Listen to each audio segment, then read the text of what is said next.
We are past the worst of the winds, past the worst of the weather conditions, and we talked about how coming into this, it was that PDS, particularly dangerous situation, red flag warning.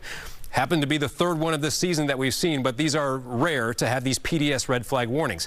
The PDS part of that has expired. The National Weather Service, and I've got this in quotes now, calling it a regular red flag warning, and that extends into Friday, through the day Friday. 6 p.m. is the official cutoff for that.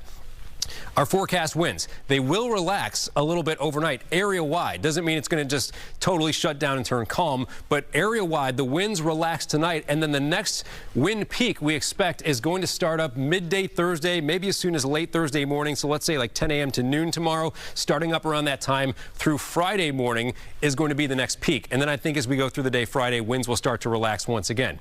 Also, just a short time ago, the National Weather Service extended the high wind warning 4 hours later. It was set to expire at 6 p.m. today. Now it's in effect until 10 p.m. for all these areas in yellow. A lot of this is where we see the fires right off towards the north and across the mountains and the valleys.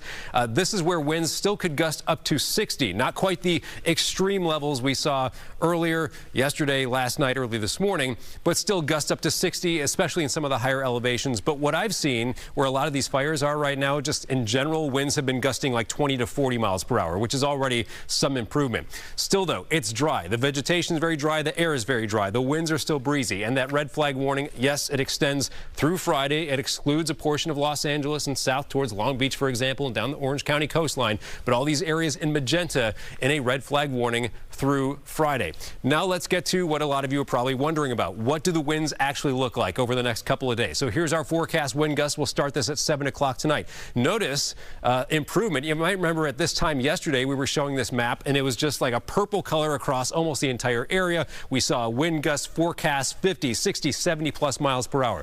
Not nearly that intensity overnight tonight. And watch as we go later into the night. Yes, there are going to be some of those higher elevations where it's still windy, but this is, something positive, at least to look forward to, that the winds do lighten up during the middle of the night tonight.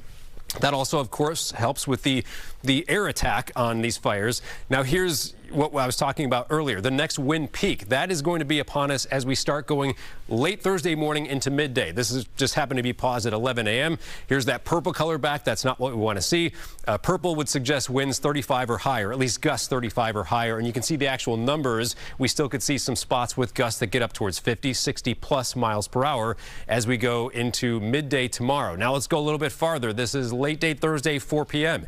It's still quite windy, not everywhere, but it's especially the wind-prone areas where we're going to find those challenges with the winds. Now as we go through Thursday night into Friday morning, winds relaxing in some spots, still quite gusty up to the north especially. And then finally, as we go through the day Friday, we're getting towards the end of this Santa Ana wind event. Winds overall across the area will start relaxing at that time. Another aspect here is the humidity. Of course, that's been very low today. We saw single-digit relative humidities, extremely dry, desert-like air. That continues now, but as we go into tonight, tomorrow morning, you're going to see a little recovery in the middle of the night, but still tomorrow, very, very dry air for a large part of the area. Then as we go Thursday night, notice the relative humidity really going up nicely around Los Angeles. That might help some spots. It's still quite dry in others where you see this kind of whitish, grayish color on the map. That's Friday morning. And as we go through the day Friday, it is still a dry day. And this is a big part of the reason why that red flag warning continues through the day on Friday. Relative humidities around 10 to 20%. One last thing I'll show you here, and we haven't talked a whole lot about this, or at least we haven't shown it in map form, is the air quality. Should be no surprise to you that the air quality has been poor at times, especially in the vicinity of some of these fires. Now, at the moment, the air quality sensors we have available, there's a couple, and this is closer to the Eaton fire, the smoke from that, showing unhealthy for sensitive groups. A little earlier today, I saw some red dots on the map, even purple, which was very unhealthy air at times. I'm sure there are some pockets maybe in between where we have the air quality sensors where it's a little bit worse than what it's showing right now. But you get the idea. There is likely going to be poor air quality, especially where the smoke is blowing around for probably several days. And keep in mind the overall wind direction. Last thing I'll talk about here. The wind direction mostly will remain from the north-northeast to the south-southwest, kind of the offshore wind going towards the coast. But like we've seen many times during this event, and this is mostly due to the winds interacting with the topography and also interacting with the fires themselves. There will be times when the winds are swirling, changing direction. You know, if you watch football games, you've seen this over and over, right? You have the stadium and winds come in over the stands and kind of interacts with the, like, basically the topography of the football stadium. The same kind of thing happens here in Southern California, where we have flat areas and mountains, and the winds kind of, you know, can curl around a little bit. But the overall wind direction will remain the same, just in general, from that north-northeast to south-southwest direction. So the smoke will likely continue to go mostly in the direction that it's been blowing so far.